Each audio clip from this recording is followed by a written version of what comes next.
Pour autant que cela a un sens d'interpréter les discours de Donald Trump qui semblent varier de jour en jour, j'avais l'impression qu'il était moins optimiste dans ce qu'il a dit dans sa dernière conversation avec les journalistes dans le bureau ovale. Il disait peut-être qu'on va arriver à un accord, peut-être pas.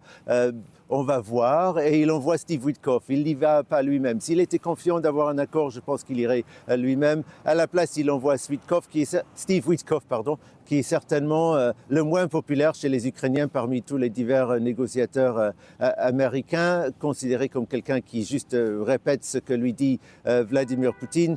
Mais les Ukrainiens, eux aussi, n'ont pas vraiment vu une ouverture qui permette de penser que quelque chose a bougé et que les Russes vont être d'accord pour un accord qui contient par exemple des garanties de sécurité pour l'Ukraine. Et sans les garanties de sécurité pour l'Ukraine, aucun accord n'est possible de toute façon. Mais leur but reste pareil, je pense. Leur but reste de ne jamais dire non, de dire oui, mais de dire qu'il y a des problèmes et laisser le monde se rendre compte qu'en réalité, le vrai obstacle, c'est Vladimir Poutine, parce que la majorité des Ukrainiens restent convaincus que Vladimir Poutine, lui, ne veut pas la paix.